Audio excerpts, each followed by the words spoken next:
Weapons blacksmithing and models of planes, esoteric works and even some trains. Much merriment to be had while drinking White Claws. Tips on hunting and even talking the law. Whatever you do, just don't talk to cops. Even when they nab you on illegal stops. Just 'cause you did it doesn't mean you're guilty. Just please talk to a local attorney. Was that the fat guy Ricardo yelled at? Why, yes it is, he even knows he's fat. For all this fun and more, there's one place to go. Here on Sean Martin's Potentially Criminal Show.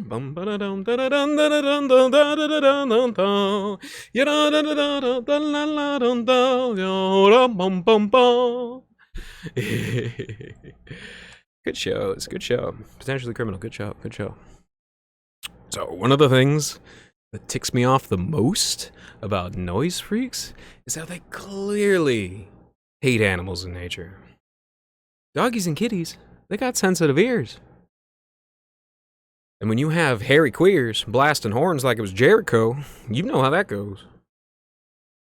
Open society, right-wing Zionism, same difference. Again, confirming my neo-Nazis are golems theory. Again. I fleshed that out multiple times, but, you know, it just keeps on coming up in these neo-Nazi adjacent circles that they end up resembling the long-term culture of Israel and the Jewish people that have come to inhabit it these days. Not back in the day, but these days. Well, maybe back in the day, too. I don't really know. People were all killing each other left and right back in the day, so... Now, it's just some people just didn't grow up out of it, you feel me? Some people just didn't grow up out of it. Some people are still pining for the pagan Roman kingdom before the Senate. Before the Senate. The pagan Roman kingdom that crucified dogs. People are pining for that. You know, anime and rice rockets, they're the same. Young and stupid people, they think that they're cool, but it's just revenge. Same with most Axis engineering being annoying as possible, and a scam inflicted on the West. But hey, at least they have a reason. You know what I'm saying? Zionists and their Masonic thralls, they just want to enslave you for no reason. That's just how it goes. Speaking of which, you would be surprised at how many different types of furries there are and how deep the lore goes. There are Nazi furs, there are furries with age regression, there are sadistic furries. There are a group called the Burn Furs, who are people that got out before it got weird. Like, it wasn't weird to begin with. That's at least what they say. And they make some crazy music along with their disgusting art. I'll tell you that much. That music is nuts. First, they unify people, and then they divide them into camps. Just like sports. But for real, sports has people absolutely bloodthirsty over their neighbors, you know? And that's trickled into politics hardcore, but it started off in sports. And the stadiums wipe out entire towns. It's a culture of abuse and borderline slavery. I'm not the first nor the last to say it. I've heard it before. I don't need to elaborate on it. Most propaganda are things that hurt and dumb down people to make people more receptive to propaganda in the future. Very simple how this works. It's very simple how it's kind of a self-fulfilling prophecy in that way. Anything with institute, society, or for that matter, lodge, is likely psy-slop. You know, like a psyop, but for sloppy. You know, dumbing people down and making people absolute idiots. Like, nothing has come out in the idiot book more than, like, Zionist Florida. That is so dumb, let me tell you. Oh my god. And these people really think that they're geniuses, and they have wrecked everything that they come in contact with. It is wild. Let me tell you, as somebody who's lived there, in my backyard, you do not want to have these people coming into your neighborhood. There goes the neighborhood. Not black people, not like, it's not like this for black people. It's not like this for Mexicans. It's not like this for Rednecks with Confederate flags, 1,000% Zionists are the worst people to have anywhere near you. It's absolute trash. You do not want to have those people anywhere near you. And that's where the big city culture comes from, ultimately.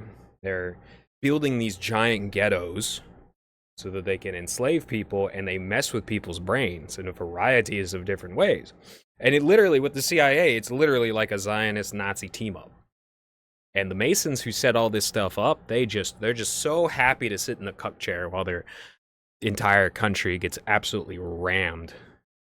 It is what it is, you know. I'm not the one suffering. I got this nice soundproof room. I got a loving family. I'm not in debt. I never accrued any major addictions or illnesses or issues. I'm fine. But I've seen so many people get just run over by this Zionist culture. And for what? For what? For barcades.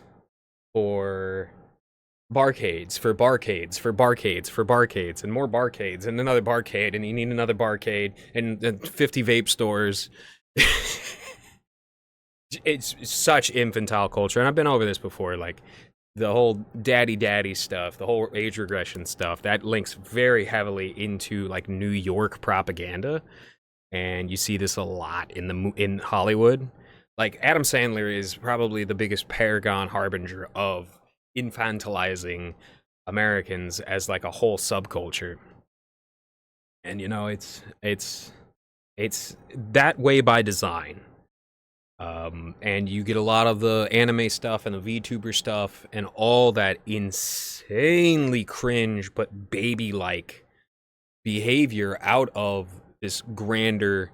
You know, anime back in the 90s, anime was not insane, but after we started to just flatten out all of Israel's neighbors and pump billions and billions and billions of dollars into them, anime turned into a bunch of pedo stuff, and pedophilia became normalized in variety of circles online. And what do you know? You come to find out they're heavily connected to Tel Aviv, and they probably have Mossad backing here or there. And, you know, they've been selling children out of Hong Kong for a very, very long time. They've been capturing children in South and Central America and selling them to variety of, and where the hell are these markets? You know, probably legal in a variety of places in Israel. I always wonder what the hell's happening in those kibbutzes. But on top of sex slavery, there's regular labor slavery. So it's a market based on the world's heaviest lifters in the slave trade, and the Jews. But I'll call them Zionists for this purpose because you don't want to lump all the Jews in with Zionists. A lot of them have come to the light. But Zionists are the world's most efficient slave traders. They trade the most slaves per individual body of Zionist. The second being Arabs, but they're literally cousins. They're almost brothers in a way. They're both Semitic people. They're right next to each other. They have a very similar shared culture. And you can see this, it's all Iron Age culture. The Moloch worshipping with the whole baby killing, that never went away. That never went away. And you hear crying and screaming about pogroms and stuff, but like then you see what they're doing today and you go, I can kind of get why you were kicked out of over 100 countries, actually. It's probably the same behavior that's been repeated over and over and over and over again. Good Christians have morals and guidelines that prevent them from lying. But Hollywood and propagandists have forced people, or at least tricked people, convinced people, into thinking that the Christians of old, and so we had to get rid of Christianity, the Christians of old were just constantly killing Jews all the time, the poor Jews. Not at all true. Not at all true. That is a complete and utter lie. That is a complete and utter lie. You don't even have to get into the Holocaust because the Holocaust is like a neo-pagan mass human sacrifice ritual meted out by Zionists. So yes, of course they killed lots of Jews. Of course they killed lots of Catholics. You know who was doing it? Jews. You know who Hitler was? Quarter Jewish. Also a product of incest. Here's what it is, you know. If you pride yourself in the lack of hoity-toity fancy lad culture, but you still waste your gifts, you're not better than someone sophisticated but efficient. Not what you have. It's how you use it. Anything that's delicate, you should respect like it's your cockmate. For reals. And if your religion is more about entitlement than structure, you have an anti-religion. America should never be an empire at conquest, disguised as a crusader state or otherwise. The paleocons like Tulsi and Tucker are 1000% correct. And Hitler wrote in Mein Kampf how much he admired Manifest Destiny. So you know those CIA Nazi grandkids want it bad.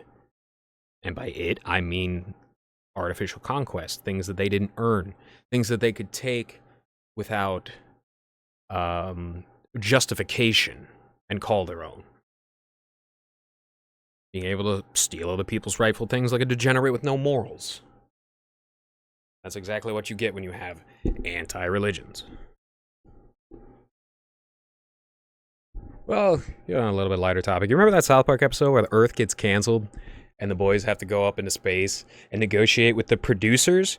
We talk like this and do drugs and go to a strip club and suck each other off, and then the boys videotape it and then blackmail them to get Earth, you know, renewed for another season. That's some Kino shit right there. That is chef's kiss, chef's kiss. Rest in peace, Chef, too. I actually liked Revenge of the Sis a lot back in the day as a casual fan. I remember when Mersh pulled the Bandbreaker gambit and went solo after chewing out Royce. I remember that. And Royce was just like, fuck, man. Despite Mersh's fantastic voice, you know, it's true. He's got a very nice voice. Royce was always the alpha. And Royce comes back, jacked as fuck, jacked to the gills. And Mersh is just losing everything and melting down, saying, I didn't come back from the casino. That down. Oh, man. That down bad. Oh, lordy. You know what? I would have been really into butterfly knives if I was an edgy boy. Instead, I just spun flaming poi.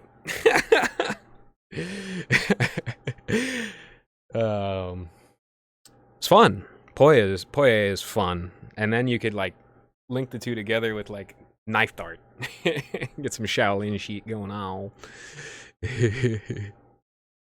What did Trudeau do, though? I'm still confused about what he did that everybody else didn't do. I still ain't got any answers. Was it just the nanny state stuff, or...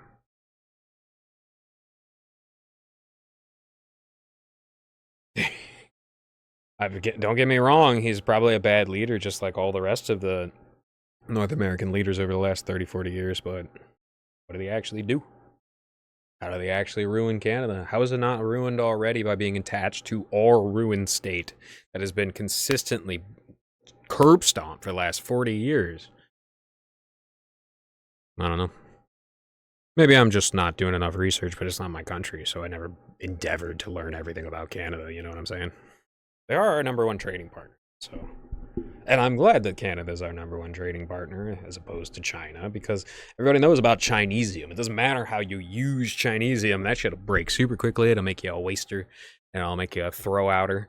Throwaway culture where you just throw something like out the window or you throw it into a corner and just leave it. That is the wildest thing. Like, I would rather see people like starving peasants than that. And a lot of other people would too, but at the same time, like, peasants weren't starving. Straight up, society didn't build into Europe being one of the most advanced societies on the planet with the most advanced science and the most advanced philosophy, even though a lot of our philosophy was crap.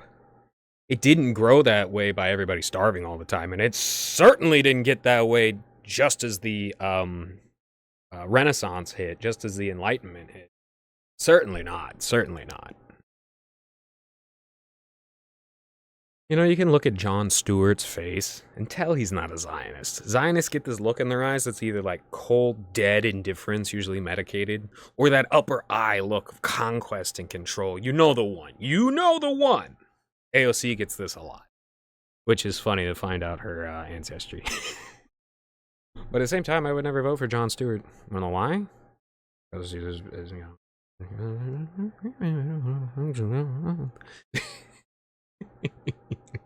He's a good guy. I like what he did for firefighters in New York, but at the same time, it's like DeSantis, right? Your team creates this problem. Your team creates this problem.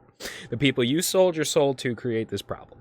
And just because you're, being a sycophant in one way or another towards the American people afterwards, or towards your own people in DeSantis, to the Israelis in DeSantis's case afterwards, that doesn't make up for the enabling it. And I would assume that if Jon Stewart had more pro-American direction in his heart, then a lot of people would come away from the Jon Stewart show more than laughing, but energized to do good things. Now, I was a little young during the Jon Stewart show, you see. So I remember it as more of like the funny bits, and then the complex politics kind of got filtered out. So at the end of the day, it could be a lot better than I'm noting here, but I want to see somebody like JD Vance. Genuinely, I know this is going to make people cringe if you're on the left. I want to see people like JD Vance become the president, because specifically they represent everything that America has been through that it doesn't deserve, that it has been dragged through the mud and still kicking and still fighting and still climbing up. Not like, oh, I'm a Manhattan, Long Island. Like, screw off. I would never in my entire life vote for somebody that lives up in Manhattan or Long Island or any of those disgusting places. That would be better off just nuked. But anyways, that's before I get way too deep into that, I think that is a good wrap-up point for today. Everybody has a good one, and cheers.